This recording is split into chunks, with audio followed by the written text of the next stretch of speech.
சிறு அறிமுகம். மூத்த சன்னியாசி சுவாமி சுதானந்தகிரி அவர்கள் நமது தமிழ்நாட்டைச் சேர்ந்தவர்.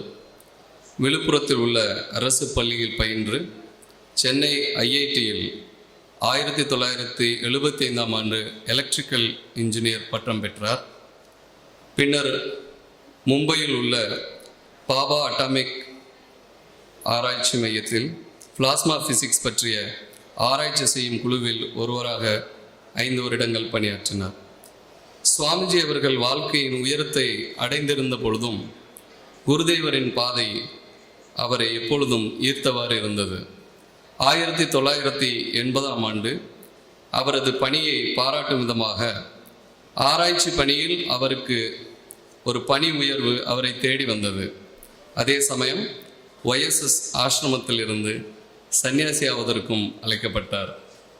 ஆன்மீக மார்க்கத்தில் தன்னுடைய வாழ்க்கையை முழுமையாக அர்ப்பணிப்பதற்கான அழைப்பை உணர்ந்து ஸ்ரீ ஸ்ரீ பரமஹம்ச யோகானந்தரின் சந்நியாச சீடராக யோகதாவில் 1980ஆம் ஆண்டு சேர்ந்தார். சுவாமிஜி அவர்கள் ராஞ்சி, தக்ஷிணேஸ்வர், நொய்டா ஆகிய இடங்களில் உள்ள YSS ஆசிரமங்களில் சேவை புரிந்துள்ளார். சுவாமிஜி அவர்கள் board of directors of Yogoda Satsanga society of இந்தியாவாகவும் YSSின் நிர்வாக குழு உறுப்பினர் மற்றும் YSSின் தற்போதைய பொருளாளராகவும் பணியாற்றி வருகிறார்கள். பரமஹம்ச யோகானந்தரின் எப்படி வாழ்வது பற்றியும் கிரியா யோக விஞ்ஞானத்தை பற்றியும் குருதேவரின் போதனைகளை பரப்புவதற்காக இந்தியா மட்டுமல்லாமல் அயல் நாடுகளிலும் பயணித்து வருகிறார். பயமின்றி வாழ்தல் ஆகிய நூல்களை வெளியிட வருமாறு யோகதா சத்சங்க சொசைட்டி ஆஃப் இந்தியாவின் மூத்த சன்னியாசி சுதானந்த்ஜி அவர்களை அழைக்கிறேன்.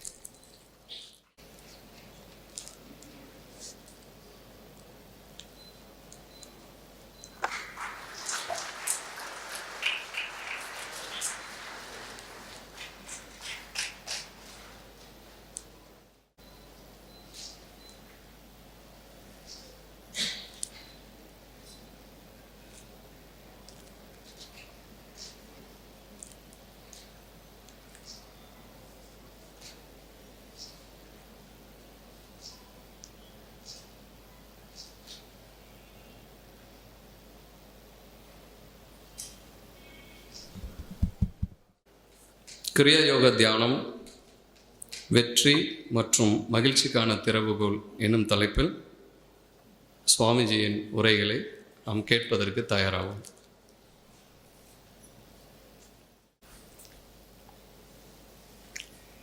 திருவருள் பெற்ற திரு உத்தரகோசமங்கை திருத்தலத்தின் அருகாமையில் அமைந்துள்ள பரமக்குடி நகரில் திருவருள் பெற வந்துள்ள உங்கள் அனைவருக்கும் அன்பு கலந்த இனிய மாலை வணக்கங்கள்.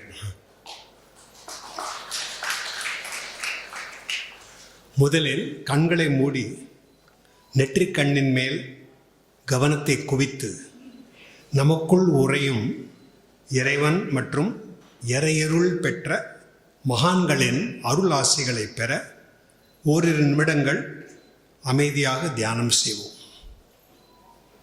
கண்களை புருவமத்தில் வைத்து இறை அருள் மகான்களின் அருள்களை பெற அமைதியாக கவனத்தை குவிப்போம்.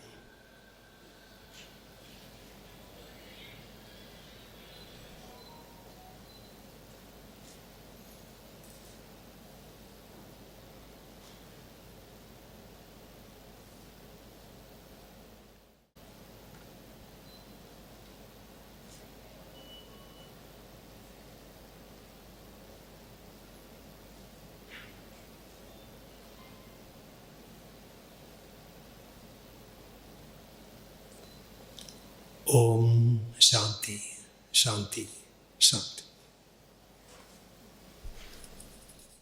அரும்பெரும் ஜோதியான இறைவனாகிய தெய்வ தந்தைக்கு வணக்கம். ஆக்கல், காத்தல், அழித்தல் ஆகியவை மூலம் இப்படைப்பை இயக்கும் பராசக்தியான தெய்வத்தாய்க்கு வணக்கம். தாயும் தந்தையுமாகிய இறைவனுடன் இரண்டரக் கலந்த பின்னரும் நம்மை ஓய்விக்க இப்புவியில் அவதரித்த இறை புதல்வர்களான மகான்களுக்கு வணக்கம். நாம் அனைவருமே இறைவனின் புதல்வர்கள் என உணர முயன்று கொண்டுள்ள எனது சகோதர சகோதரிகளான உங்கள் அனைவருக்கும் வணக்கம். யோக தியானம் மூலம் ஆன்மீக பயணத்தை மேற்கொள்வதே நமக்குள் உறையும் இறைவனின் இருப்பை உணர்வதற்கான நேர் வழி. நாம் சரியான வழியில் சென்றால் நமக்குள் இதமளிக்கும் அமைதி, மாபெரும் அன்பு, களிப்பூட்டும் ஆனந்தம் ஆகிய ஆன்மீக அதிர்வலைகளை நாம் உணரத் தொடங்குகிறோம். அதன் மூலம் நாம் புரிந்து கொள்ளலாம் நாம் சரியான வழியில் செல்கிறோம் என்று. இவ்வாறு இறைவனுடன் இணைந்து பிறகு வெளி உலகில் நமது பங்கை ஆற்ற வேண்டும், நமது கடமைகளை செவ்வனே செய்ய வேண்டும். அதான் யோக வழி. உள்ளும் வெளியும், உள்ளும் வெளியும் ரெண்டுக்கும் ஒரு இணக்கம், ஹார்மனி. உள்ளுக்குள்ளேயும் ரொம்ப ஆழ்ந்து போகணும், வெளியிலையும் ரொம்ப திறமையோடு நம்ம கடமைகளை செய்து நமது பங்கை நல்லா ஆற்றணும். ரெண்டும் அவசியம். யோகனா வெறும் கண்ணை மூடி உட்காந்து தியானம் பண்ணுறது மட்டும் இல்லை, தியானம் செய்து இறைவனோடு இணையணும். அந்த மாதிரி ஆழ்ந்து தியானம் செய்கிறது. அதுக்கப்புறம் தியானத்தில் கிடைத்த நமது அனுபவங்கள், அமைதி, ஆனந்தம், இல்லை இறைவனுக்கு மேலே அன்பு, இல்லை ஞானம், உள்ளுணர்வு, இன்ட்யூஷன் மூலமாக மெய்ஞானம், இந்த மாதிரி நமக்கு எது கிடைக்குதோ அதை கூட வச்சுக்கிட்டு நாள் பூரா நம்ம கடமைகளை அப்படியே செய்யறது. இதை பரமஹம்ச யோகானந்தர் ஒரு அருமையான ஃபார்முலாவில் சொல்லிட்டார் இங்கிலீஷில். Calmly active, actively com. Calmly active, actively com. ரொம்ப சிம்பிள் தானே. ஆக்டிவ்லி காம்னா என்னது? உணர்வு பூர்வமாக அமைதியை உணர்றது. ராத்திரியில் நம்ம தூங்கும்போது அப்பயும் அமைதியாக இருக்கு. பட் அந்த அமைதி அடிமன நிலையில் உணரக்கூடிய அமைதி, சப்கான்ஷியஸ் ஸ்டேட்டில் உணர்கிறோம். இதே உணர்வு பூர்வமாக உணர்ந்தால் அதான் கான்ஷியஸ்லி ஆக்டிவ்லி எக்ஸ்பீரியன்சிங் காம்னஸ். இது ஆக்டிவ்லி காம். அந்த மாதிரி அமைதியை உள்ளுக்குள்ளே உணர்ந்த பிறகு அந்த அமைதியை கூட வச்சுக்கிட்டு நாள் பூரா கடமைகளை செய்கிறது. காம்லி ஆக்டிவ், அந்த அமைதி இழக்காமல். இது ஈஸியாக பண்ண முடியுமா? நம்ம யோசித்து பார்த்தா சாதாரண மனிதனோட வாழ்க்கையில் பாருங்கள், எவ்வளோ விதமான தாக்குதல்கள், எவ்வளோ விதமான ப்ரெஷர், அப்புறம் மனக்கவலைகள், டென்ஷன், அதெல்லாம் இருக்குது. அதுக்கு நடுவில் யாராவது சொன்னாங்கன்னா நீ அமைதியாக வேலை செய்ய முடியும், ஆனந்தத்தோடு வேலை செய்ய முடியும்னு சொன்னால் நம்பவே முடியாது இல்லையா? பட் கிரியா யோக விஞ்ஞானம் மூலமாக நம்ம நிச்சயமாக பண்ண முடியும். இதுதான் ஒரு பெரிய விஷயம். பட் அதுக்கு பயிற்சி செய்யணும். ஸோ அதனால் இப்போ இன்னும் கொஞ்சம் மேலே பேசுகிறதுக்கு முன்னால் ஆரம்ப நிலை பயிற்சி கொஞ்சம் செய்யலாமா? அதை செய்து நமக்குள்ளே எப்படி இந்த அனுபவம் வந்ததுன்னா எப்படி இருக்கும், அதுக்கு கொஞ்சம் கோடி காட்டுறதுக்காக இது ஆரம்ப நிலை தியானம். அதுக்கப்புறம் யார் நல்லா இன்னும் படிக்கிறதுக்கு விருப்பம் இருக்கீங்களோ, உங்களுக்கு விருப்பம் இருக்கோ, நீங்கள் யோகதா சத்சங்க பாடங்கள் இப்போ இந்த இதில் அறிமுகத்தில் சொன்ன மாதிரி யோகதா சத்சங்க பாடங்களை எடுத்து ஆரம்ப நிலையிலேருந்து ஆரம்பித்து மெதுவாக அட்வான்ஸ் லெவல், ப்ரொக்ரெசிவ்லி ஹையர் டெக்னிக்ஸ் அது உங்களுக்கு கிடைக்கும். அந்த வழிமுறைகள் மூலமாக வீட்டிலேருந்தே நீங்கள் படித்து நீங்கள் ப்ராக்டிஸ் பண்ணலாம். இப்போ ஆரம்ப நிலை தியானம் செய்ய போகிறோம். தியானத்தில் முக்கியமான விஷயம் என்னென்னா முதுகுத்தண்டை நேராக வச்சு உட்காருது. இப்போ நவீன யுகத்தில் இதான் ரொம்ப பெரிய ப்ராப்ளம். நீங்கள் பார்க்கலாம், சின்ன வயசுலேருந்தே நமக்கு யாரும் ட்ரைனிங் கொடுக்கறதில்ல முதுகுத்தண்டை நேராக வச்சு உட்காரணும் அப்படின்னு. எப்போதுமே முதுகுத்தண்டு வளைஞ்சு போயிடுது. Either we slump or we just take back rest. ரெண்டும் இல்லாமல் தலை இதாகவும் ஆகக்கூடாது. நம்ம உடலை தளர்வாக வச்சுக்கணும், அதே சமயத்தில் மெதுகுத்தண்டை நேராக வைக்கணும். இதுக்கு ட்ரைனிங் கொடுக்க வேண்டியது தியானம் பண்ணுறதுல ரொம்ப அவசியம். ஏன்னா முதுகுத்தண்டை வளைஞ்சாலே தியானம் வராது சரியா. இது ரொம்ப அவசியம். இது ஞாபகம் வச்சுங்க. ரெண்டாவது, நமது 2 கண்கள், அது மூலமாக வெளி உலகோடு நம்ம இணைஞ்சிருக்கோம். எப்போதும் நமக்குள்ள பிராணசக்தி 2 கண்கள் மூலமாக நம்ம வெளி உலகத்தை எப்போதும் பார்த்துக்கிட்டே இருக்கு. அங்கேருந்து சிக்னல் வந்துக்கிட்டே இருக்குது, மூளை ப்ராசஸ் பண்ணுது, அதுக்கப்புறம் நம்ம வந்து அதுக்கு ரியாக்ஷன் நம்ம உள்ளுக்குள்ளேருந்து வருது. சென்சரி நர்வ்ஸ், மோட்டார் நர்வ்ஸ், அது மூலமாக எப்போதும் நம்ம பிஸியாக இருக்கோம். கண்கள் வந்து வெளிப்படையாக இருக்கும் பொழுது தியானம் பண்ணும்போது நமக்கு என்ன வேணும்? வெளி உலகிலேருந்து விடுபடணும். அதான் திருவள்ளுவர் சொன்னது, ஒருமையுள் ஆமை போல் 5 அடக்கல். 5 பொறிகள்லேருந்து நம்ம கவனத்தை எப்படி விடுவிக்கிறது அவர் சொல்லிட்டார். எப்படி பண்ணுறது? முறை. அதான் யோக தியானம். யோக தியானம் மூலமாக 5 பொறிகள்லேருந்து கவனத்தை விடுவிச்சு உள்ளே போகிறதுக்கு முக்கியமான விஷயம் என்ன? ரொம்ப அதிகமாக நமக்கு டிஸ்டர்பன்ஸ் எங்கேருந்து வருது? கண்கள்லேருந்து தான் வருது. எதையாவது பார்க்குறோம், கண்ணில் படுது, அதை பற்றி நினைக்கிறோம், அங்கேருந்து இன்னொரு எண்ணம் வருது, அப்படியே போயிடுறோம். அப்போ இங்கே உட்காந்துருக்கோம், வேறு என்னத்தையும் நினச்சிட்டு இருக்கோம். அதுக்கப்புறம் ஸோ இந்த மாதிரி நம்ம எப்போதும் கவனச்சிதறல்கள் வந்துக்கிட்டே இருக்கு. அதை மாற்றுறதுக்கு ரொம்ப சுலபமான வழி 2 கண்களையும் மூடி புருவ மத்தியில் வைக்கிறது. நெற்றிக்கண் இதுதான் 3வது கண். அப்போ 2 கண் வழியாக இங்கேருந்து அந்த பிராணசக்தி 2 கண்கள் வழியாக வெளியில் போகுது. இப்போ நம்ம என்ன பண்ணுறோம்? அந்த வெளியில் போகிற பிராணசக்தியை உள்ளே இழுத்து உள்ளுக்குள்ளே திருப்பி இந்த இடத்துக்கு கொண்டு வரோம். அந்த எனர்ஜி வெளியில் போக விடாமல் உள்ளே கொண்டு வரோம். அப்போ என்னாகும்? உள்ளுக்குள்ளே போகும்போது இறைவன் நமக்குள்ளே தான் இருக்கார் அப்படின்னு புரிய ஆரம்பிக்கும். அப்போ தான் எப்போ வரைக்கும் நம்ம வெளிமுகமாக இருக்கோமோ உள்ளே இருக்கிற இறைவனை பற்றி நமக்கு அதை பற்றி ஒன்றுமே புரியாது, ஒரே கன்ஃபியூஷனாக தான் இருக்கும். கண்களை இரண்டையும் மூடி சாந்தமான நிலைக்கு போயிட்டா கொஞ்சம் கொஞ்சமாக புரிய ஆரம்பிக்கும். இறைவன் அமைதியே வடிவானவன்.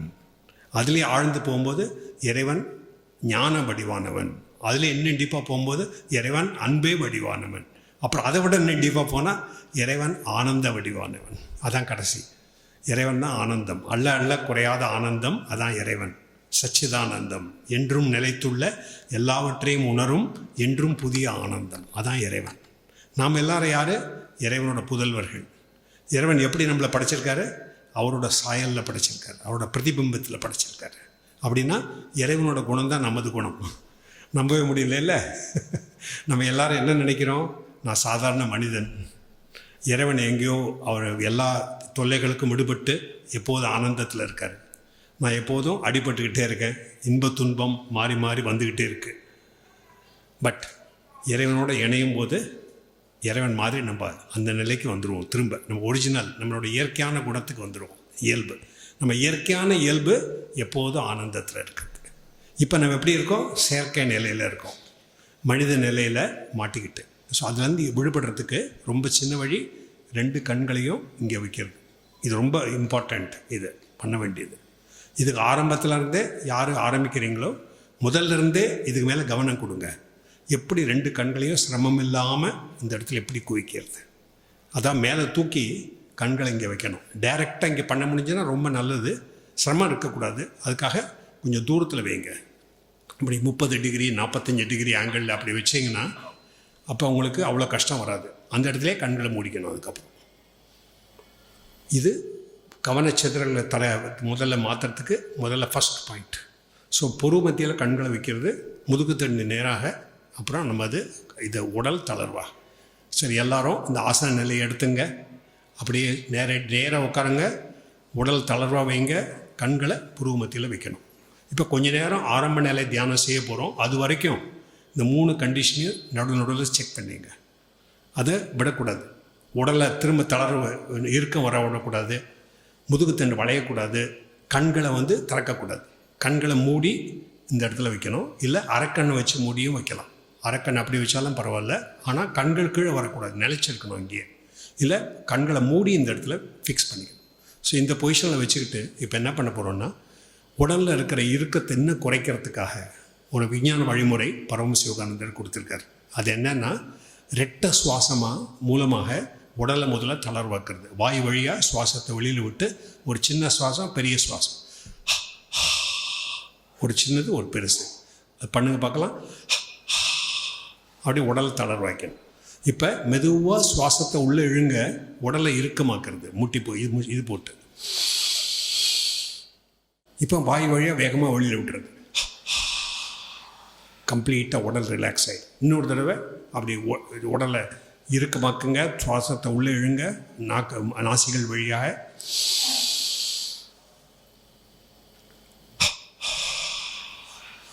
இன்னும் ஒரு தடவை, கடைசி தடவை.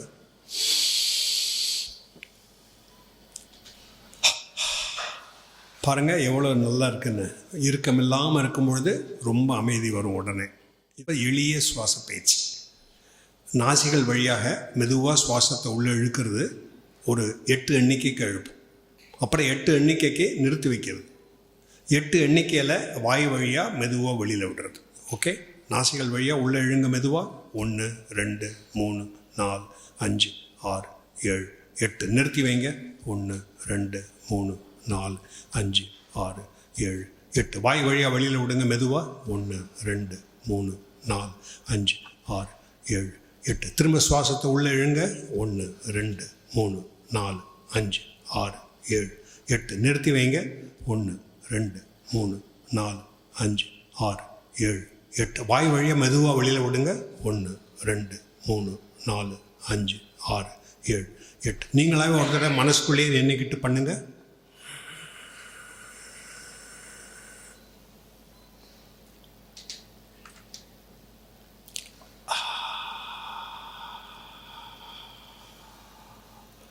இன்னும் ஒரு தடவை பண்ணலாம்.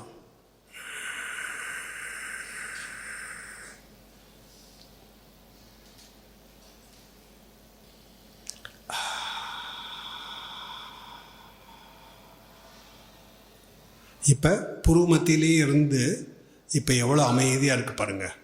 ரொம்ப சுமூகமான ஒரு உணர்வு நிலை, கான்ஷியஸ்னஸ். அந்த சுமூகமான ரொம்ப அமைதியாக இருக்குது. அந்த அமைதியை உணர்ந்து, இதைத்தான் தாய்மானவர் சொன்னார், சும்மா இருத்தலே சுகம்.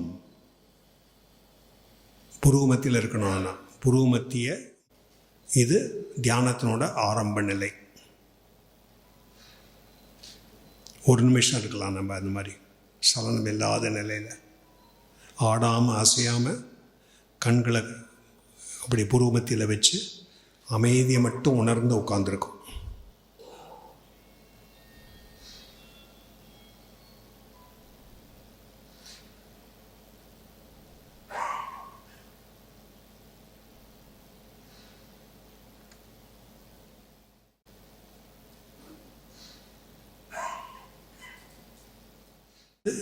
மனக்காட்சி காணுதல், அதாவது விஷுவலைசேஷன். என்ன பண்ண போகிறோன்னா, கண்களை திறக்காமல் புருவ மத்தியிலேயே இப்போ கிடைக்கிற அமைதியோட ஒரு சின்ன ஒளிப்பிழம்பு இங்கே ஆரம்பிக்கிறத நினைங்க. கற்பனை செய்யுங்க ஒரு சின்ன ஒளிப்பிழம்பு. அந்த ஒளி ஆனந்தமயமான ஒளி, மகிழ்ச்சிகரமான ஒளி. ஒரே மகிழ்ச்சியாக இந்த இடத்துல ஆரம்பிக்குது அந்த ஒளி. இப்போ இதை விரிவாக்குறோம், பெருசாக்குறோம். இங்கேருந்து பெருசாக்கி முகம் முழுவதும் அந்த ஒளியால் நிரம்பி போகுதான் நினைங்க. இன்னும் பெருசாக்கி உடல் முழுவதுமே அந்த ஒளியால் நிரம்பி போகிறதா நினைங்க. இந்த மாதிரி விரிவாக்கிட்டே போக போகிறோம்.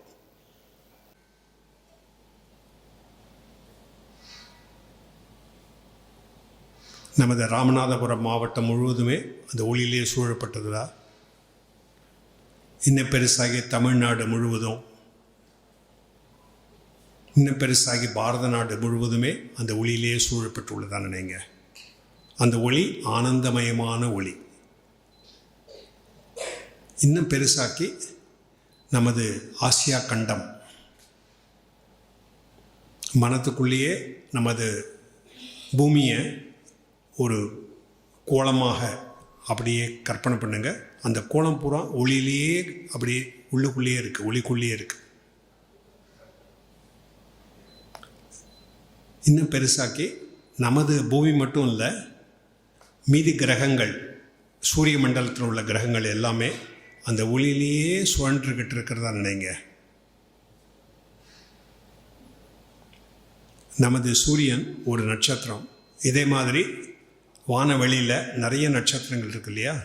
எல்லா நட்சத்திரங்களுமே அந்த மாதிரி இந்த ஒளியிலேயே சூழப்பட்டுள்ளதாக நினைங்க. பெருசாகி பெருசாகி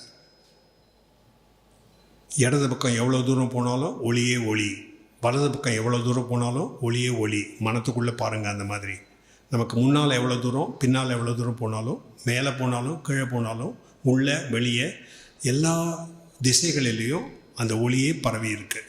அந்த ஒளி ஆனந்தமயமான ஒளி, இன்பகரமான ஒளி.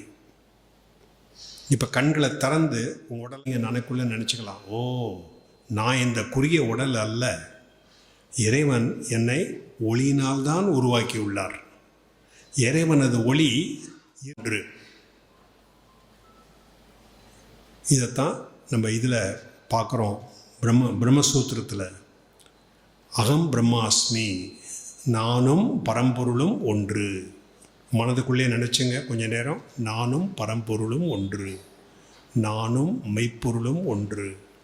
அகம் பிரம்மாஸ்மி, நானும் இறைவனும் ஒன்று, நானும் இறைவனும் ஒன்று. மனதுக்குள்ளேயே கொஞ்ச நேரம் அப்படியே நினைங்க. அந்த எங்கும் பரவி உள்ள எல்லையற்ற ஒளி, அதான் நான். அதில் ஒரு சின்ன துளி. நான் என்னை துளியாக நினைக்கிறதுக்கு பதிலாக அந்த பெரிய எங்கும் பரவி உள்ள ஒளியோடு என்னை இணைக்க போகிறேன். அதுதான் யோகம். யோகங்கிறது அந்த குறுகிய ஜீவாத்மா அதை எங்கும் பரவி உள்ள பரமாத்மாவோடு இணைக்கிறது. இப்போ கற்பனை மூலமாக பண்ணுறோம், தியானம் மூலமாக அது உண்மையான அனுபவமாக வரும். அதுக்கப்புறம்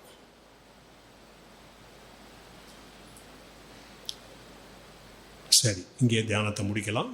ஓம் சாந்தி சாந்தி சாந்தி. இப்போ நம்ம எல்லாரும் ஆரம்ப நிலை தியானம் கொஞ்ச நேரத்துக்கு பண்ணி பார்த்தோம், எப்படி இருக்குன்னு நீங்களே பார்க்கலாம். இந்த கொஞ்ச நேரம் தியானம் பண்ணாலே எப்படி மனம் சாந்தமாகுது பாருங்க, எப்படி நமக்குள்ளே அந்த அமைதியை உணர முடியுது பாருங்க. விஞ்ஞான வழிமுறை பண்ணி உண்மையிலேயே மனம், சுவாசம், பிராணசக்தி எல்லாத்தையும் அடக்கி அந்த ஆழ்ந்த நிலைக்கு போனால் எவ்வளோ அருமையாக இருக்கும். அதான் பதஞ்சலி முனிவர் சொன்னது, யோகா சித்தவிருத்தி நிரோதகா. அதாவது ஊசலாடுற மனத்தை, அலை பாயும் மனத்தை நிலை நிறுத்தி நமக்குள்ளுக்குள்ளே இருக்கிற இறைவனை உணர்றது. இறைவனை உணர்றதும் தன்னை உணர்றதும் ஒன்று தான். நான் யார் அப்படின்னு கேள்வி கேட்டிங்கன்னா, இறைவன் யார் கேள்வி கேட்டிங்கன்னா ஒரே விடை தான். ரெண்டுக்கும் ஒரு பாகம். இறைவன் யார்? சச்சிதானந்தமயம். ரெண்டுக்கும் ஒரே ஆன்சர் தானே. ஆனால் நம்ம என்ன ப்ராப்ளம்? இறைவனோட திருவிளையாடல். நம்ம எல்லாரும் இந்த நாடகம் நடிக்கணும். அதுக்காக நம்ம ஒவ்வொருத்தருக்கும் ஒரு பாகம் கொடுத்து மேக்கப் கொடுத்து அனுப்பிச்சிட்டாங்க. நம்ம மேக்கப் போட்டு போனால் நான் யாருன்னே கண்டுபிடிக்கிறது கஷ்டம் இல்லை. நல்ல மேக்கப் பண்ணிட்டா யாருன்னே கூர்ந்து கவனித்தா தான் தெரியும். அதே மாதிரி இறைவனுக்கு எப்படி மேக்கப் கொடுத்துருக்காரு? 3 மேக்கப், ட்ரிபிள் மேக்கப் கொடுத்துட்டார். காரண சரீரம், சூக்ஷ்ம சரீரம், ஸ்தூல சரீரம். அதாவது காரண உடல், நுண் உடல், அப்புறம் ஸ்தூல உடல், பரு உடல். இந்த 3 உடலை வேணால ஆத்மா மறைஞ்சு போகுது, மறைச்சிட்டார் ஆத்மாவை. அப்போ நம்ம ஆன்மாங்கிறதே நம்மளால் புரியவே முடியல. நான் யார் கேள்வி கேட்டிங்கன்னா நம்ம நார்மலாக என்ன நினைக்கிறோம்? நான் உடம்பு, நான் மனம், இல்லை நான் பிராணசக்தி. பட் இதெல்லாம் கருவிகள். நம்ம அது இல்லை. எப்படி புரிஞ்சுக்க முடியும்? இரவு தூங்கும் பொழுது உடலை பற்றி உணர்வு இருக்கா? நம்மளை பற்றி, உடலை பற்றி, உலகத்தை பற்றி ஒன்றுமே உணர்வு இல்லை. எங்கே போகிறோம்? பின்ன உலகத்துலேருந்து விடுபட்டு, உடல்லேருந்து விடுபட்டு பிராணசக்தி உள்ளே போகுது. எங்கே போகுது? அதை நம்ம ரிஷி முனிவர்கள் கண்டுபிடிச்சாங்க. முதுகு தண்டத்துக்குள்ள மையங்கள் இருக்குது, நுண் மையங்கள்.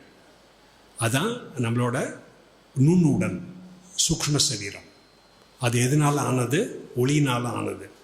அந்த ஒளி இந்த சக்கரங்கள் மூலமாக அது எல்லா இடத்துலையும் பரவி நமது அவயங்கள், நமது நரம்புகள், நமது தசைகள், அது எல்லாத்தையும் இயக்குது.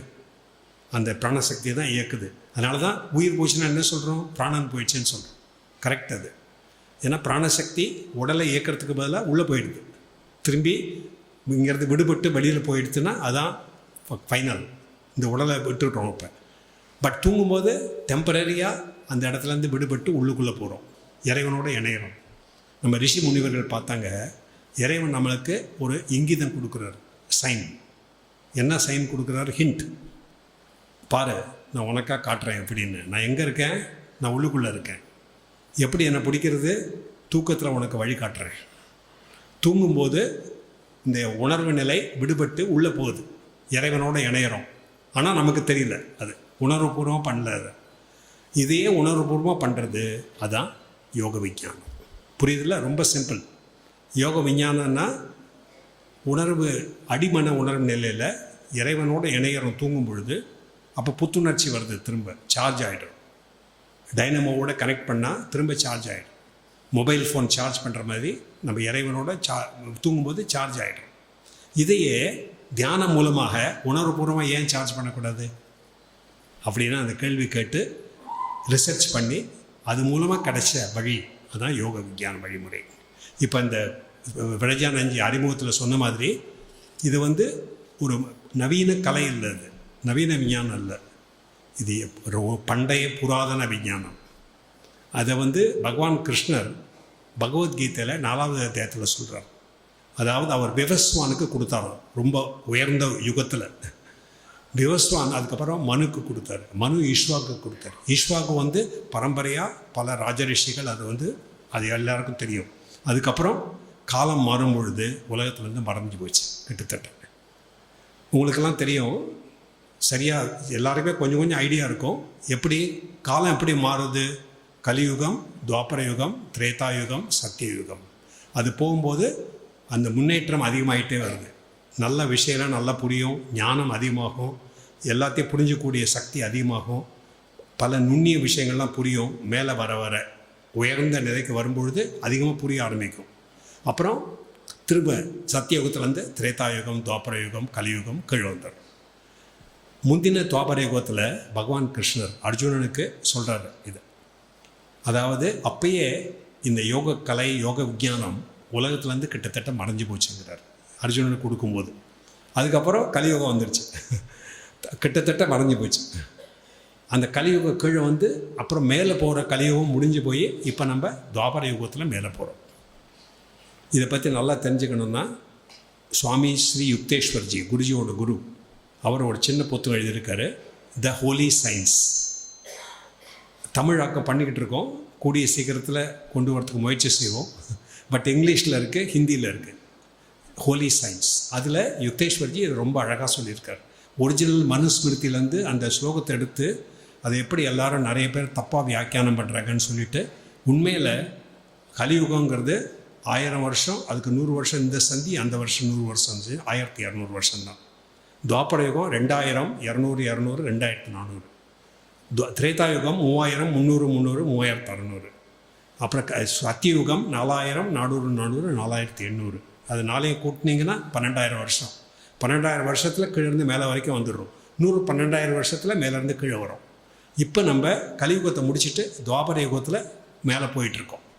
1600 அது முடிஞ்சு போச்சு, சந்தி முடிஞ்சு உண்மையான துவாபர யுகமே ஆரம்பித்து மேலே போகிறோம்.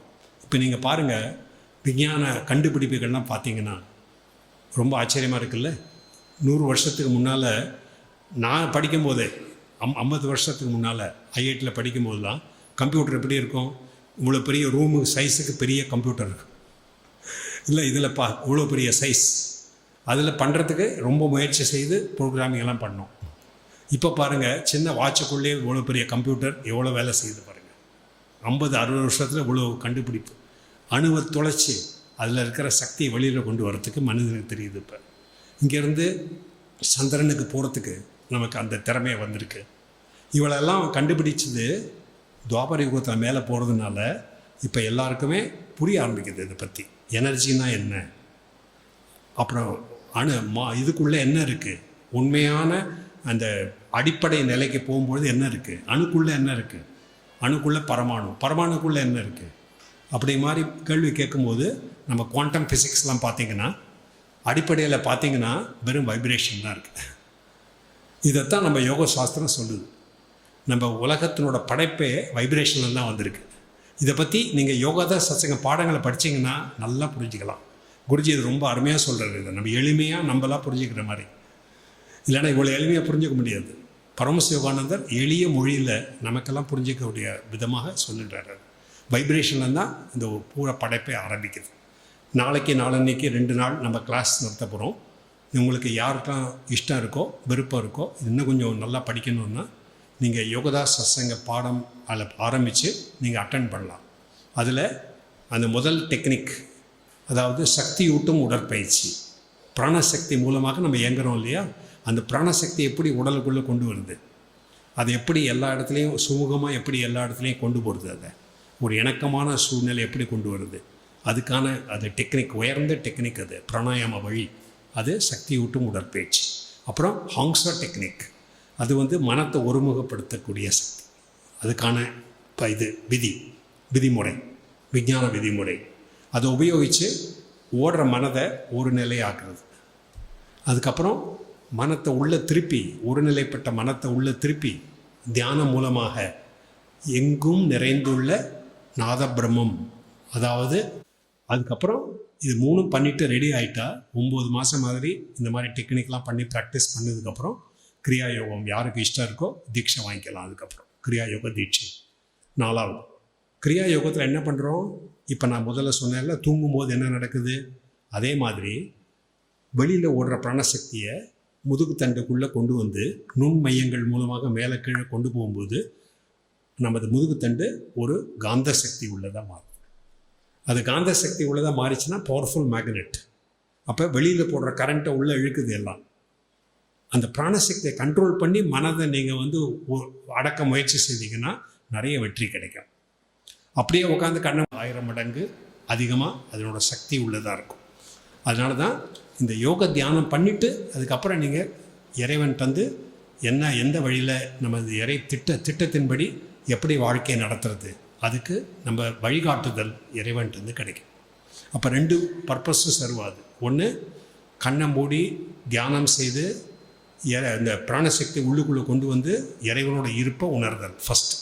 அது எப்படி உணர்றோம், அமைதி, அன்பு, ஆனந்தம், ஞானம், ஒளி இது மாதிரி பலவிதமான இறைவனோட வடிவங்கள் அது மூலமாக நம்ம உணர்கிறோம். அதோடு கூட உங்களுக்கு ஏதாவது ஒரு விசேஷமாக ஒரு உருவத்தில் அருவ வழிபாடு வழிபாடு மூலம் இறைவனோட கனெக்ட் பண்ணோன்னா எப்படி வேணாலும் நீங்கள் பண்ணலாம். அதில் ஒன்றும் தடையே கிடையாது.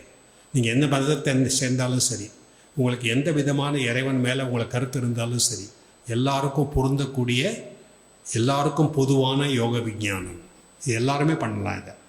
ஏன்னா அடிப்படை நிலைக்கு போகிறோம். நம்ம மதங்களுக்குள்ளே நிறைய கருத்து வேறுபாடுகள்லாம் இருக்குது. ஏன்னா நம்ம ஆரம்ப நிலையில் நிறைய வேறுபாடு இருக்குது. மேல் நிலைக்கு வரும்பொழுது எல்லாருக்கும் ஒரே ராஜபாதை தான், ராஜமார்க்கம். கடைசி முதுகு தண்டுக்குள்ளே போகணும். முதுகு தண்டுக்குள்ளே போய் எனர்ஜி அந்த மாதிரி கொண்டு வந்து வரும்பொழுது நமக்குள்ளே இருக்கிற இறைவனோட இருப்பை உணர ஆரம்பிக்கும். இப்போ பாருங்கள், எல்லா சாஸ்திரங்களில் பார்த்தீங்கன்னா ரொம்ப கிளியராக சொல்கிறாங்க. நம்ம கீதையில் பகவான் கிருஷ்ணா சொல்கிறார், ஈஸ்வரகா சர்வபூதானாம் ஹிருத்தேஷே அர்ஜுன திஷ்டதி. அதாவது நம்ம ஒவ்வொருத்தருக்குள்ளேயும் இதயத்துக்குள்ளே இறைவன் இருக்கார். பைபிளில் என்ன இருக்குது, இறைவனோட சாம்ராஜ்யம் உனக்குள்ளே இருக்குது. The kingdom of God is within you. இவ்வளோ கிளியராக சொல்கிறாங்க. பட் ஏன் உள்ளே போக முடியல? அதுதான் யோக விஞ்ஞானம். யோக விஞ்ஞானம் மூலமாக புரிஞ்சுக்கிட்டு ஏன் உள்ளே போக முடியல, அதை புரிஞ்சுக்கிட்டு ஸ்டெப் எடுத்து உள்ளே போகிறதுக்கு முயற்சி செய்யணும். அதுக்கப்புறம் இறைவனுக்கு அன்பு கொடுக்கறது அதுக்கப்புறம் தானாகவே வரும். அதனால் கிரியாயோகம் மூலமாக பிராணசக்தி உள்ளே கொண்டு போயிட்டா இறைவனுக்கு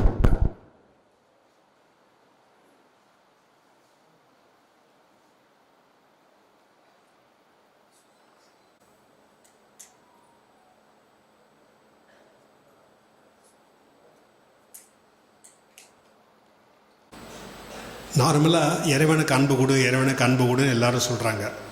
எப்படி அன்பு கொடுக்கறது இறைவனுக்கு? இறைவன் யாருன்னே தெரியல, இறைவன் எங்கே இருக்காருன்னு தெரியல, எப்படி அன்பு கொடுக்கறது? அதனால் நம்ம வெளிப்படையாக என்ன பண்ணுறோம், கோவிலுக்கு போகிறோம், வேறு உருவ வழிபாடு செய்கிறோம், வேறு பலவிதமான மூலமாக இறைவனுக்கு அன்பு கொடுக்க முயற்சி செய்கிறோம். பட் அது அவ்வளோ ஆழ்ந்த அன்பு இல்லை. அது உண்மையான அன்பு கிடையாது. உண்மையான அன்பு எப்போ வரும்?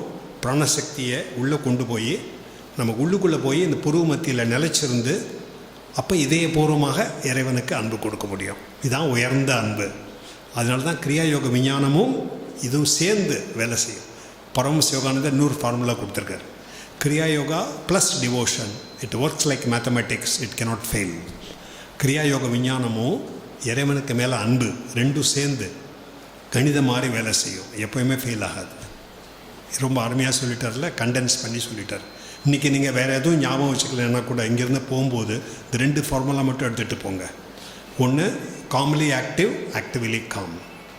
2வது, Kriya Yoga plus devotion, it works like mathematics, it cannot fail. இந்த 2 விஷயத்தை ஞாபகம் வச்சுக்கிட்டிங்கன்னா நீங்கள் பார்க்கலாம், வாழ்க்கையில் ரொம்ப உபயோகமாக இருக்கும் உங்களுக்கு. ஏன்னா நடைமுறை வாழ்க்கையில் நமக்கு வரக்கூடிய சவால்களை எப்படி சமாளிக்கிறது, நமக்கு வரக்கூடிய ப்ராப்ளத்தை எப்படி சமாளிக்கிறது, அதுக்கு ஒரு நடைமுறை வழி தெரியணும். வெறும் தியரி மட்டும் இருந்தால் போதாது. அதே நல்லா இருக்குல்ல, வறுமையில் வாடாதே வளமையில். வறுமை வந்ததுன்னா உட்காந்துடுறோம் அப்படியே, எனக்கு கிட்ட ஒன்றுமே இல்லை, என்ன பண்ணுறதுன்னு தெரியல, எப்படி ப்ராப்ளம் சால்வ் பண்ண போகிறோம், கவலைகளில் மாட்டிக்கிட்டு கவலையிலேயே ஆழ்ந்து போய்டுறோம். அதுலேயே வளமை வரும்போது எனக்கு ஒன்றும் ப்ராப்ளம் கிடையாது, எது வந்தாலும் என்னால் பண்ண முடியும்னு சொல்லிட்டு நமக்குள்ளேயே ஒரு தற்பெருமை இல்லை அந்த அகந்தை நிலை ரொம்ப ஸ்ட்ராங் ஆகிடுது. 2 இல்லாமல் ஒரே மாதிரி நம்ம மரத்தை வைக்கிறது எவ்வளோ கஷ்டம். யோக தியானம் மூலமாக பண்ண முடியும். யோக தியானம் மூலமாக இறைவனோடு இணையும் போது தானாகவே அகந்தை நிலைக்கு மேலே வரோம், நம்ம ஆண்மை நிலைக்கு வரோம். ஆண்மை நிலையிலேருந்து வேலை செய்யும்போது நம்ம கரெக்டாக எல்லாம் பண்ண முடியும். இந்த அப்பர் சொன்னார்ல திருநாவுக்கரசர், என் கடன் பணி செய்து கிடப்பதே. அதை கொஞ்சம் டீப்பாக யோசித்து பார்த்தீங்கன்னா, அதாவது இறைவனுக்கான இந்த நாடகத்தில் நம்ம பங்கை செய்கிறது, அதுக்கப்புறம் பங்கை முடித்ததுக்கப்புறம் கிடப்பதேனா என்னது, இந்த தாய்மானவர் சொன்ன மாதிரி சும்மா இடத்திலே சுகம் மாதிரி, அதாவது சலனம் இல்லாத நிலைக்கு போகிறது. ரொம்ப அருமையாக இருக்குல்ல. இதுதான் வாழ்க்கையினோட ஃபார்முலா. அதாவது ஆழ்ந்த அமைதி அன்பத்தை யோகம் மூலமாக உணர்றது, அப்புறம் நமது பணியை செவனே செய்கிறது, கரெக்டாக செய்கிறது. அதில் ஒரு இது குறைபாடு இல்லாமல் நிபுணத்துவத்தை கொண்டு வருது நம்ம செய்கிற பணியில். வீட்டை பிறக்கிறோன்னு வச்சுங்க, இந்த வரைக்கும் யாரும் இந்த மாதிரி இவ்வளோ சுத்தம் செய்யலை, அவ்வளோ அழகாக நான் சுத்தம் செய்ய போகிறேன் அப்படின்னு நீங்கள் I am the best cleaner in the world அப்படின்னு பண்ணணும். அப்படியே ஒரு என்ன பெருக்கிறது, காலையிலேருந்து சாயங்காலம் வரைக்கும் அப்படியே பெருக்கிட்டே இருக்கணும், போர் அடித்து அந்த மாதிரி பண்ணிங்கன்னா அதில் இதே ஆனந்தமே கிடையாது. பட் இறைவனுக்காக பண்ணுறோன்னு சொல்லிட்டு அதில் பெஸ்ட்டு பண்ணுறதுக்கு முயற்சி செய்தீங்கன்னா பாருங்கள், எவ்வளோ பண்ணாலும் டயர்டாக மாட்டீங்க, உங்களுக்கு ஒரு சோர்வே வராது. நான் நிறைய தடவை பார்த்துருக்கேன், இந்த டிவோட்டிஸ் குரு சேவை இறைவ சேவை செய்யும் பொழுது மணிக்கணக்காக வேலை செய்கிறாங்க, பட் அவங்களுக்குள்ள ஒரே மகிழ்ச்சியோடு வேலை செய்கிறாங்க, அவங்கள சோர்வே இல்லை. நார்மலாக வெளிப்படையாக நம்ம வேலை செய்யும்போது கொஞ்சம் நேரம் வேலை செஞ்சாலே நமக்குள்ளே இது வந்துடும், எனர்ஜி போயிடும், குறைஞ்சி போயிடும். பட் சேவை செய்யும்போது எனர்ஜி அதிகமாக. இதுதான் ஒரு பேரடாக்ஸ். எவ்வளோ அதிகமாக சேவை செய்கிறோமோ அவ்வளோ அதிகமாக நமக்குள்ளே உற்சாகம், எனர்ஜி, ஆனந்தம் பெருகிட்டே இருக்குது. இது எப்படி தெரியும்? அனுபவத்தினால தான் வரணும். அது முதல்ல ஜஸ்ட்டு புரிஞ்சுக்கிறோம் புத்தியினால், பட் அனுபவத்தில் கொண்டு வந்தீங்கன்னா அப்போ தான் தெரியும். அதாவது யோக விஞ்ஞான வழிமுறை மூலமாக நம்ம உயர்ந்த வாழ்நிலையை வாழ்வை மாற்றி அமைக்க முடியும். வாழ்வே மாறி போயிடும். அதாவது ஒரு அமைதிபூர்வமான வாழ்வு, அன்புமயமான வாழ்வு, ஆனந்தமயமான வாழ்வு, எல்லாத்தையும் புரிஞ்சுக்கூட பண்ணக்கூடிய திறமை, இதெல்லாம் நம்ம யோக தியானம் மூலமாக கிடைக்கும். ஆனால் பயிற்சி செய்யணும். வெறும் தீரை மட்டும் இருந்தால் போதாது. தீரி புரிஞ்சுக்கிட்டு நம்ம பண்ணாமல் உட்காந்துருந்தீங்கன்னா ஒன்றும் வராது. தினசரி ரெகுலராக பண்ணோம். அது எப்படி பண்ணுறது? 2 நாள் ப்ரோக்ராமில் அதை பற்றி டீப்பாக சொல்ல போகிறோம். அதாவது எப்படி வாழும் கலை, ஹவு டு லிவ் ட்ரைனிங், வாழ்க்கை எப்படி வாழுறது, பேலன்ஸ், சமச்சீர் வாழ்வு எப்படி கொண்டு வருது, உடல், மனம், உள்ளம், அப்புறம் ஆன்மா, நாளையும் ஒரு விதமாக அப்படி டெவலப் பண்ணுறது. நாளையும் எதையுமே நெக்லெக்ட் பண்ண, அலட்சியம் செய்யக்கூடாது. உடலை ஃபிட்டாக வைக்கிறது, மனத்தினோட சக்திகளை அதிகமாக்குறது, உணர்ச்சிகளை எப்படி கண்ட்ரோல் பண்ணுறது, கட்டுப்படுத்துறது, தீய உணர்ச்சிகளை நல்ல உணர்ச்சி எப்படி மாற்றுறது, அதுக்கப்புறம் நேரடி இறை அனுபவம். அதான் கிரியா யோகம் மூலமாக வெறும் இறைவனை பற்றி கற்பனை செய்கிறது இல்லை, இறைவனை பற்றி பேசுறது. இது பாருங்கள் எவ்வளோ பெரிய விஷயம்னு. ஸோ இந்த மாதிரி 4 டைமென்ஷன், நம்ம உடல், மனம், அப்புறம் உணர்ச்சிகள், அதாவது உள்ளம், அப்புறம் ஆன்மா, இந்த 4ஐயும் மேலே கான்சென்ட்ரேட் பண்ணி 4ஐயும் ஒரே விதமாக டெவலப் பண்ணும்போது நமக்கு ஒரு சமச்சீர் வாழ்வு நல்லா கிடைக்கும். அதான் குருஜியோட ஃபார்முலா. ஹவு டு லிவ் ட்ரைனிங்கில் இந்த 4 பாயிண்ட். அது இங்கிலீஷில் அருமையாக சொல்லியிருக்காரு, அந்த சிலபஸ் கொடுத்துருக்காரு. அந்த சிலபஸ் என்னென்னா science of body care, mental engineering, அப்புறம் சோஷியல் ஆர்ட்ஸ், அப்புறம் applied spiritual science. Science of body care, உடலை எப்படி நல்லா உடலை பேணும் விஞ்ஞானம். 2வது மென்டல் இன்ஜினியரிங், எப்படி பொறியியல், அதாவது மனத்தின் நம்ம சக்தி எப்படி வெளியில் கொண்டு வருது. மூணாவது சோஷியல் ஆர்ட்ஸ். அது இதயத்துலேருந்து வருது. அது நம்மளுடைய பகுத்தறிவினால் இல்லை, இதயத்துலேருந்து வர உணர்ச்சிகளை புரிஞ்சுக்கிட்டு கண்ட்ரோல் பண்ணுறது, மீதி பேரோட கலந்து எப்படி பழகிறது. திருவள்ளுவர் சொன்னார்ல, உலகத்தோடு ஒட்ட ஒழுகல் பலகற்றும் கல்லாறு அறிவில்லாதார். ஃப்ரீயாக ஃபங்க்ஷன் பண்ண முடியாது. உலகத்தில் ஒவ்வொருத்தரும் ஒவ்வொரு நிலையில் இருக்காங்க. அவங்களோட எப்படி பண்ணுறது? சின்ன குழந்தையோடு பேசுவது ஒரு மாதிரி, இந்த நல்லா படித்தவங்களோட பேசுறது ஒரு மாதிரி, ஒன்றுமே தெரியாதவங்க அவங்களோட பேசுறது ஒரு மாதிரி. ஆனால் யாரையும் அவங்கள வந்து தரம் குறைஞ்சவங்கன்னு நினைக்கவே கூடாது. எல்லாரும் இறைவனோட குழந்தைகள் அப்படின்னு நினச்சிக்கிட்டு அவங்களோட டீல் பண்ணும்போது, நான் வந்து விழுப்புரத்தில் படிக்கும்போது ரா பிச்சைக்காரன் வருவான் நைட்டில். அவன் ராத்திரி தான் வருவான் அவன். ஸோ அவனுக்கிட்டேருந்தையும் நான் பார்த்தேன், ஓ இவன் வந்து எப்போதும் சந்தோஷமாக இருக்கானே, எனக்கு அந்த மாதிரி மகிழ்ச்சி இல்லை. இந்த பிச்சைக்காரனுக்கு பார்த்தா எப்போதும் மகிழ்ச்சியாக இருக்கான். ஸோ அவங்ககிட்டேருந்து நான் படிச்சுக்கிட்டேன். அதான் மகிழ்ச்சிங்கிறது வெளியில் நமக்கு கிடைக்கூட வசதிகள் அதுலேருந்து வரதில்லை. உண்மையான மகிழ்ச்சி எங்கேருந்து வருது? உள்ளுக்குள்ளேருந்து தான் வரும். நம்ம எப்போதும் மகிழ்ச்சியாக இருக்க போகிறேன்னு நீங்கள் தீர்மானம் பண்ணிட்டீங்கன்னா உங்கள் மகிழ்ச்சியை யாரும் குலைக்க முடியாது. நான் மகிழ்ச்சியோடு இருக்க போகிறதில்லைன்னு நினச்சிங்கன்னா யாரும் உங்களுக்கு மகிழ்வடைய செய்ய முடியாது. அது நம்ம எப்படி தீர்மானம் பண்ணுறோம் அதுக்கு மேலே. இந்த லெசன் வந்து அந்த பிச்சைக்காரனை பார்த்து எனக்கு கிடைச்சிது. அதனால் யாரோட டீல் பண்ணுறீங்களோ அவங்கள்ட்ட நீங்கள் படிக்கிறதுக்கு முயற்சி செய்யுங்க. அவங்களுக்குள்ளே ஒரு விசேஷத்தன்மை இருக்குது ஒவ்வொருத்தருக்குள்ளேயும். அதான் யோகியின் சுயசரித்தில் கடைசி அத்தியாயத்தில் குருஜி சொல்கிறார், இறைவன் படைக்கும்பொழுது ஒவ்வொரு ஆன்மாவுக்கும் ஒரு விசேஷத்தன்மையை கொடுத்து படைச்சிருக்கு. அதனால் நம்ம எல்லாருமே இறைவனோட புதல்வர். தன்னை வந்து நான் ஒன்றுமே இல்லை, எனக்கு ஒன்றும் தெரியாது, தாழ்வுமான பண்ணவே அவரை விடக்கூடாது. நம்ம எல்லாருமே இறைவனோட புதல்வர்கள். இறை சக்தி நமக்கு ஒவ்வொருத்தருக்குள்ளேயும் இருக்குது, ஆன்ம சக்தி உள்ளுக்குள்ளேயே இருக்குது. அது எப்படி வெளியில் கொண்டு வருதுன்னு நமக்கு தெரியணும். அதுக்காக தான் யோக தியானம், அப்புறம் யோக வழிமுறைப்படி பேலன்ஸ் சமச்சீர் வாழ்வு, அது மூலமாக நம்ம உள்ளுக்குள்ள இருக்கிற இறைத்தன்மையை வெளியில் கொண்டு வரணும். அது பண்ணினா வாழ்வையே மாறி போயிடும். அப்புறம் நம்ம வாழ்வை எப்படி நல்ல விதமாக எப்படி வாழறது, அந்த வாழும் கலை நமக்கு தெரியுது அது மூலமாக. இதையே சொல்லி பகவத்கீதை ஸ்லோகத்தை சொல்லி முடிச்சிடணும். பகவத்கீதை ஸ்லோகம் என்னென்னா, யோகஸ்த குரு கர்மாணி சங்கம் தெக்துவா தனஞ்சய. அதாவது யோகத்தில் கிடைக்கக்கூடிய அந்த வைப்ரேஷன் அதை கூட வச்சுக்கிட்டு, யோகஸ்த ஆனந்தம், அமைதி, அன்பு எது கிடைச்சதோ அதை கூட வச்சுக்கிட்டு, குரு கர்மாணி உன்னோட கடமைகளை செய். சங்கம் தெக்துவா, அதாவது பற்று இல்லாமல், பற்றின்மை. நமக்காக கிடையாது, இறைவனுக்காக பண்ணுறோம். அந்த இதில் இறைவனுக்கு அர்ப்பணித்து அந்த மாதிரி பண்ணும்பொழுது அகந்தை நம்மளை பிடிக்க முடியாது, கர்ம விதைகள் நம்மக்கிட்ட வராது. அந்த மாதிரி இறைவனுக்கு அர்ப்பணித்து செய்யும்பொழுது சங்கம் தெக்துவா. அப்புறம் வெற்றி அடைஞ்சாலும் சரி, டெம்பரரியாக தோல்வி வந்தாலும் சரி, அதை ஒரு மாதிரியாக பார்க்குறது. சித்திய அசித்திய சமோபூத்வா சமத்துவம் யோக உச்சதே, அதான் யோகம். அப்புறம் யோகங்கிறது ஒரு சரிசம வாழ்வு. வெற்றி தோல்வி எது வந்தாலும் ஒரே மாதிரி பார்த்து, வெற்றி வந்ததுன்னா முன்னால் சொன்னோம்ல, இந்த வளமையில் வாடாதே, வறுமையில் வாடாதே, வளமையில் ஆடாதே, அது ரொம்ப அழகாக இதை பற்றி சொல்லுது. இன்பம் வரும்பொழுது நம்ம அதில் நடனம் ஆடுறது இல்லை, துன்பம் வரும்போது சோர்வமான பாயிண்டில் உட்காடுறதும் இல்லை. ரெண்டையும் ஒரே விதமாக பார்க்குறது. அதுக்கு அர்த்தம் இல்லை ஒரு தாவரம் மாதிரி ஜடமாயிடுவோமா, அப்படி இல்லை. அதாவது நம்ம உயர்ந்த நிலைக்கு போகும்பொழுது கீழ்நிலையில் இருக்கிற விஷயம்லாம் ரொம்ப சாதாரணமாக பண்ணிடலாங்க. ஒரு சைல்ட்ஸ் பிளே மாதிரி, ஒரு குழந்தை எப்படி சின்ன விளையாடுறதோ அந்த மாதிரி இதெல்லாம் ஒன்று அதிகமாக பொருட்படுத்த மாட்டோம். அதை பற்றி வரக்கூடிய இன்ப துன்பம், வறுமை வளமை எது வந்தாலும் சரி, அதை ஒரே மாதிரி பார்க்கக்கூடிய ஆட்டிடியூட் நமக்குள்ளே எப்போ வரும், நம்ம கான்ஷியஸ்னஸ் உணர்வு நிலையை மேலே நிலைக்கு கூட்டிகிட்டு போகணும். அப்போ தான் இது திருவள்ளுவர் ரொம்ப சிம்பிளாக சொல்லிட்டாரு. பட் ப்ராக்டிஸ் பண்ணுறது எப்படி? வேண்டுதல் வேண்டாமை இலானடி சேர்ந்தார்க்கு யாண்டும் இடும்பை இல்லை. வேண்டுதல் வேண்டாமை இலான், நம்மளும் அதே நிலைக்கு அடையணும். நமக்குள்ளேயும் அதே மாதிரி வெறுப்பு இல்லாமல் ரெண்டையும் ஒரே மாதிரியாக, நமக்கு நிந்து செய்கிறவங்க புகழறவங்க ரெண்டு பேருக்கும் ஒரே மாதிரி அன்பு கொடுக்குறது. இதெல்லாம் வந்து ரொம்ப பெரிய விஷயம் இல்லையா? பட் இது பண்ணுறதுக்கு என்ன பண்ணுறோம்? எளிய முறையில் ஆரம்பிக்கணும். முதல்ல கொஞ்ச நேரம் தியானம், காலையில் 10 நிமிஷம், நைட்டு ஈவினிங்கில் 10 நிமிஷம். அப்புறம் கொஞ்சம் கொஞ்சமாக இந்த மேலே படிக்கும்போது நிறைய டைம் கொடுக்க ஆரம்பிப்போம். அப்புறம் நமக்கே தெரியும், தியானம் நிறைய பண்ணினா எப்படி வாழ்க்கையில் எது வந்தாலும் நம்ம தளர மாட்டோம். என்ன ப்ராப்ளம் வந்தாலும் மனம் தளர மாட்டோம், தலை குனிய மாட்டோம்.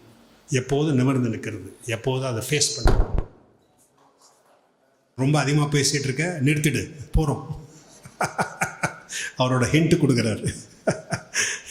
நான் ரொம்ப அதிகமாக பேசிக்கிட்டே இருந்தால் நல்லதில்லை, அதை ஒரு அளவு நிறுத்திட்டு யோசிக்கணும் அதை பற்றி அதிகமாக. அதனால தான் குருஜி சொல்கிறாரு, நீ எவ்வளோ கேட்குறியோ எவ்வளோ படிக்கிறியோ அதை டபுள் 2 மடங்கு அதை பற்றி யோசிக்கணும். அப்புறம் யோசித்து தியானம் செய்யணும். அப்போ அது வந்து நம்மளோட கருத்து நம்மளோட ஒரு பாகம் ஆகிடும் நம்ம கூட. அந்த மாதிரி பண்ணுறதுக்கு ஸோ இவங்க எல்லாருக்கும் நன்றி. நீங்கள் பொறுமையோடு எல்லாம் கேட்டுட்டு இருந்தீங்க. இதை பற்றி நீங்களே யோசிச்சு பாருங்கள். உங்களுக்கே நல்லா பட்டதுன்னா அதுக்கப்புறம் நீங்கள் தியானம் செய்யலாம். இந்த வழியில் அதை கண்டுபிடிக்கிறதுக்கு ஒரு எளிய வழி யோகியின் சுயசரிதம். அதை முதல்ல படிக்கணும். அதை படிச்சிங்கன்னா உங்களுக்கே தெரியும் இந்த வழி உங்களுக்கு உகந்த வழியா இல்லையா. நம்ம கண்டுபிடிக்கணும் தேடி எந்த வழி சரியான வழி. அப்போ அந்த வழியை பண்ணும்பொழுது திருப்தி, நமக்குள்ள மன நிறைவு அதிகமாகிட்டே வரும். நாளுக்கு நாள் அமைதி, அன்பு, ஆனந்தம் பெருகிட்டே வரும். அப்படின்னா நீங்கள் சரியான வழியில் போகிறீங்கன்னு அர்த்தம். பட் இருந்தாலும் மாயனோட வேலையினால் சில சமயம் அந்த சந்தேகம்லாம் வரும். அதை தாண்டி போகிறதுக்கு கொஞ்சம் முயற்சி செய்து ஒரு நிலையை அடையணும். அப்போ தான் அது புரியும். அதுக்கு என்ன பண்ணுறீங்கன்னா, யோகதா பாடங்கள் எடுத்து அதை 2 காலை மாலை டைம் கொடுத்து தியானம் செய்யுங்க. பாடங்களை படிக்கணும் ஒவ்வொரு நாளும். இந்த இரவு தூங்குறதுக்கு முன்னால் சுய சோதனை செய்து நம்ம எப்படி நம்ம வாழ்க்கை அமைஞ்சதுன்னு பார்த்துக்கிட்டு மாற்றுறதுக்கு முயற்சி செய்யணும். ஸோ உங்கள் எல்லாருக்கும் நான் பிரார்த்தனை செய்கிறேன். பரமக்குடியில் இங்கே வந்துள்ள எல்லாருக்குமே இறைவனோட அருள், மகான்களோட அருள் இருக்கிறதுக்காக பிரார்த்தனை செய்கிறேன். ஜெய் குரு.